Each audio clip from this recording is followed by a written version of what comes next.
Okay, so mga kasayan, welcome back. Dito tayo ngayon sa Eastwood.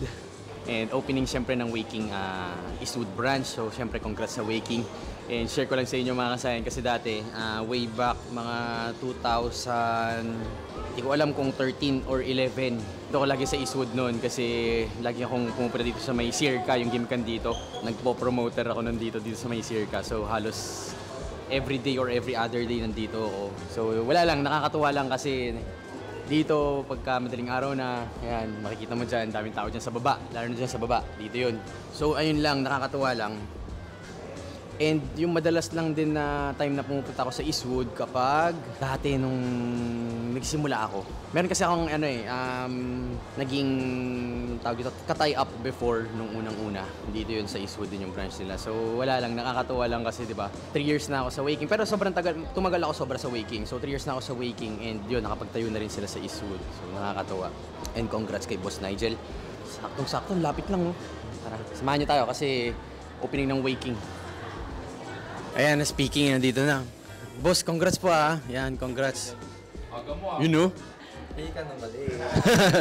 So, andito yung mga andito yung mga Waking family. So, syempre, congrats kay Boss Nigel. First mall ba? Sa mall? Sa loob ng mall? Hindi. So, ayan. Kasi dati, iba yung pinupunta ko dito eh. Di ba? Kunento ko sa kanila na, di ba, after 3 years at least, nakabalik din ako dito sa Eastwood. So, yun. Uy, Coach Flex, hello.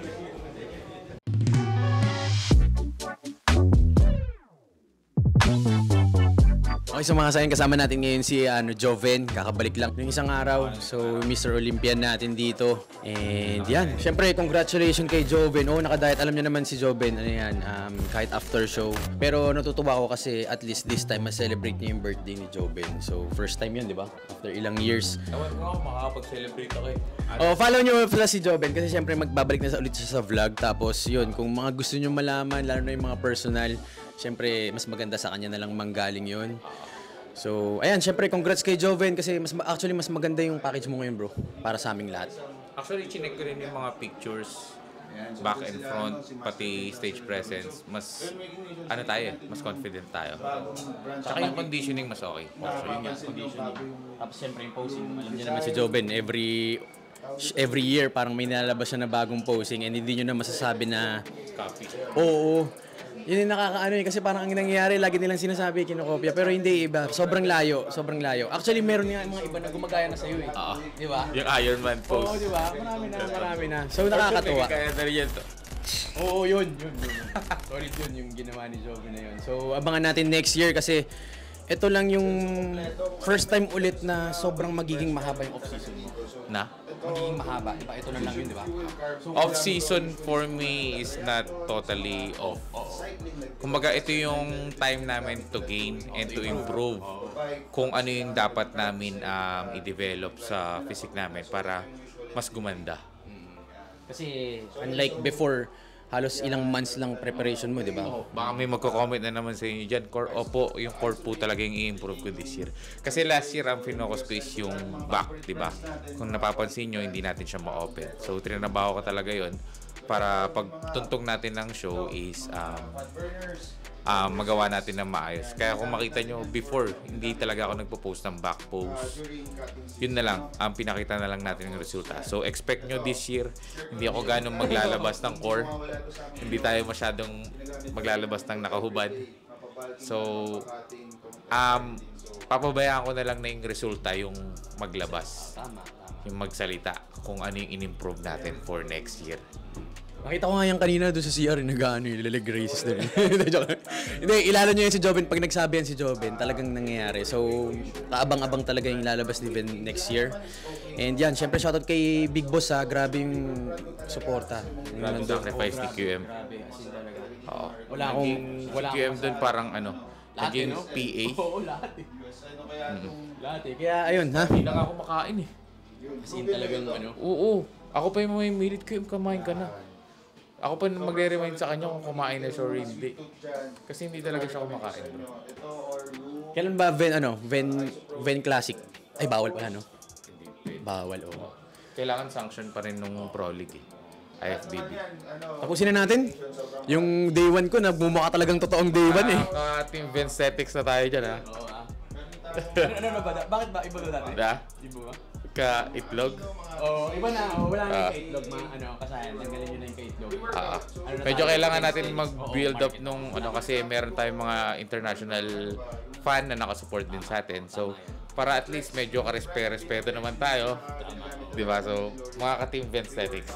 Yung mga tatawag sa kanya ng kaitlog, yung mga datian na. Mga Pinoy. Pero syempre yung bago. Pero sa vlog na i-release natin, baka magtaka kayo bakit hindi na ako nagbabanggit ng kaitlog. Kasi nga, yun nga, mga ka-Team Vensthetics na tayo. Babalik yung dating tawag. Yung Vensthetics. Mo yun kasi branding international. Branding international na kasi.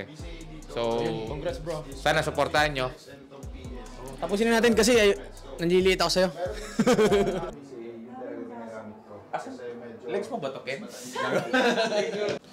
Ayan, kasama naman natin ngayon, siyempre, yung tao behind Waking. Grabe kung paano nagsimula.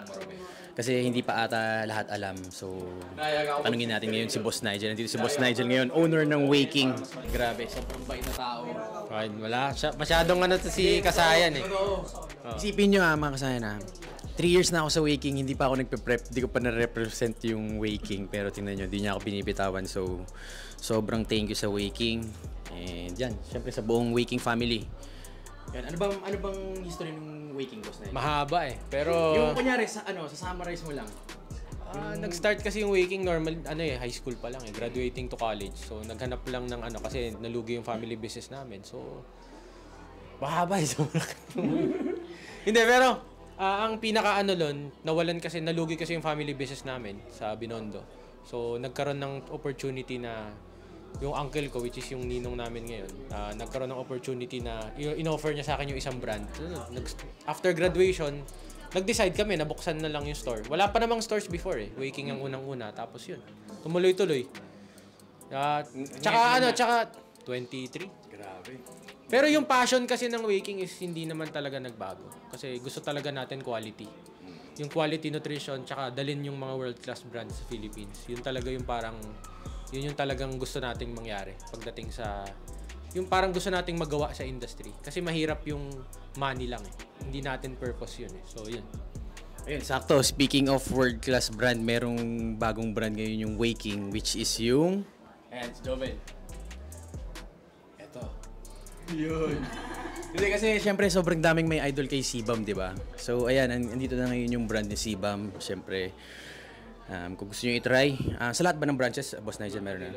O yun, available na siya sa lahat ng branches ng Waking. Yung mga products. Kasi actually hindi pa siya kompleto May mga out of stock pa sa US na inaantay pa namin magkaroon ng replenishment. So, ayan. Kaya nakita nyo naman, may shoutout si Sibam sa Philippines, di ba? Oo, talagang so legit talaga. So, hindi kami kasi maraming iba nagpe-pretend na dealer, distributor daw So, at least yan, nakita nyo, sa kanya na mismo nanggaling. Exclusive distributor, Waking.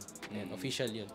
Ayan. Yun, congrats Boss Nigel So, ayun mga kasayan, sobrang, to si Justin, isipin nyo, bodybuilding, CrossFit, tapos ngayon, triathlon, di ba? So yung mga ito yung patunay na yung Waking is hindi lang siya for bodybuilding. So kumbaga pang lahat talaga siya. Any sports, any activity. So ayan, ito yung patunay, 'di ba, si Justin. And for sure kayong mga nanonood, syempre hindi naman lahat kayo bodybuilders, 'di ba? So yun lang ha. Thank you mga kasayan. So thankful lang tayo kay Waking na kahit anumang sport or kahit anumang klase ng physical activity gawin natin, sinusuportahan tayo. So, yun lang. Maraming salamat. Thank you, bro.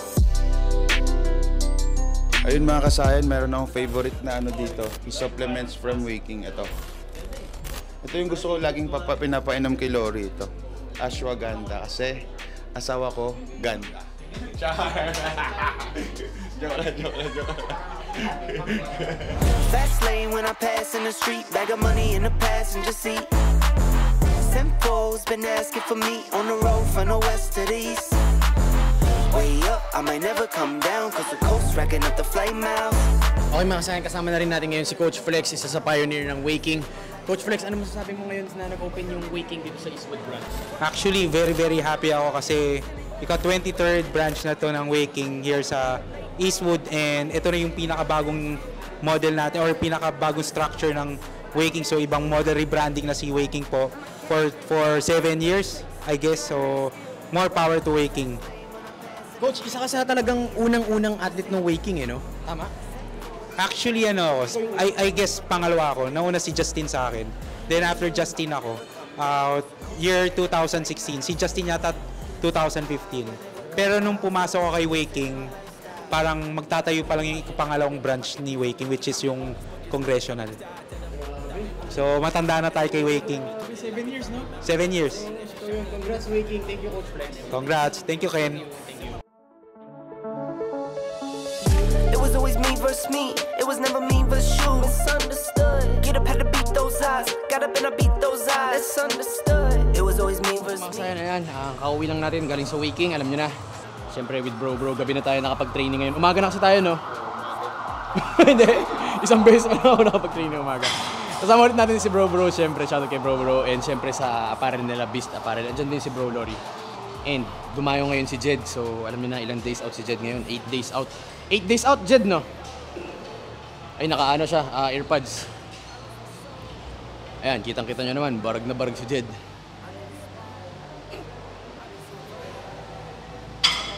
Yun. Ano, Jed, ready na ba? Ready na. Ready na? Game na. Mamaya papakita kami sila, no? Oh. Damit.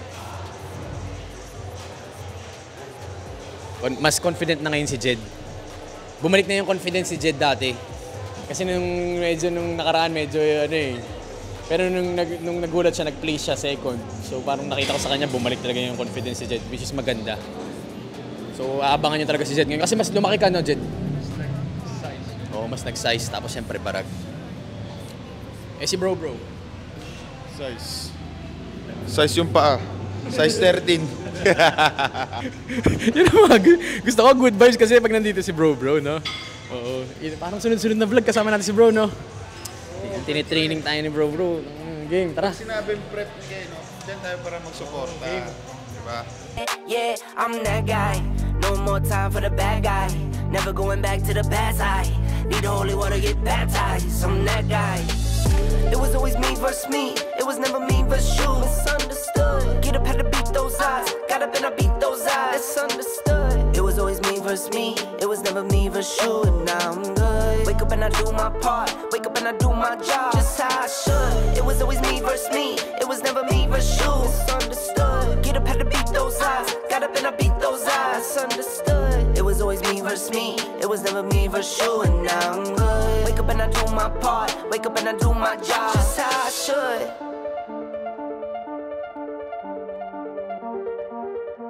Kasi meron dumalaw sa atin. Shoutout pala kay bro CJ kasi nakaka-SY, ano? You know. Ito yung nung muscle contest na vlog, hindi nyo nakita si brother CJ. Siya yung umasikaso kay Jed. Yung mga kulang ni Jed. Kaya grabe itong matropahan nila Jed sa kanya, ano. Shoutout nga po pala kay Boss Michael C ng RP Fit Media. Thank you. Tapos Yung supplement, wag na muna. okay. Thank you.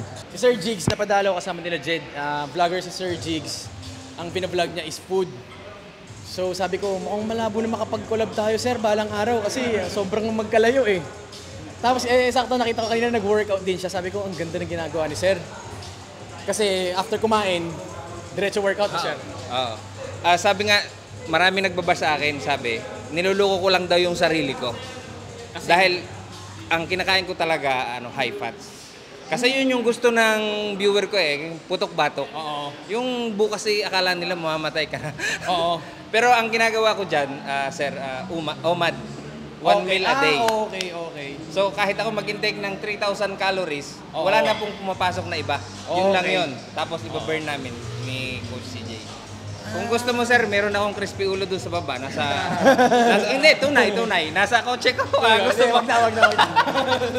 Iba yung ano ko ngayon, yung macros. Pero shoutout kay sir kasi syempre hindi niya pinapabayaan yung fitness side kasi alam ko merong isang sikat sir na vlogger ng food na ganyan.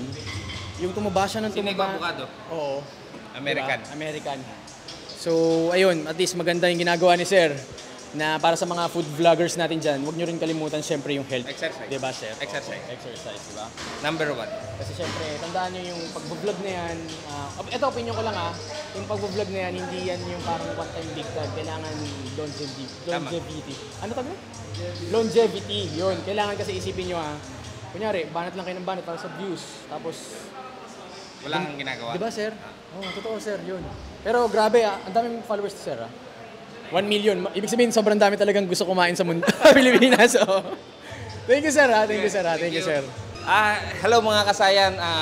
Kung gusto nyo po ng matakam, ang mga putok-batok, visit po kayo sa aking channel, Jigs TV po. Ayan. Marami pong salamat. That money clip us now, the new now looks like.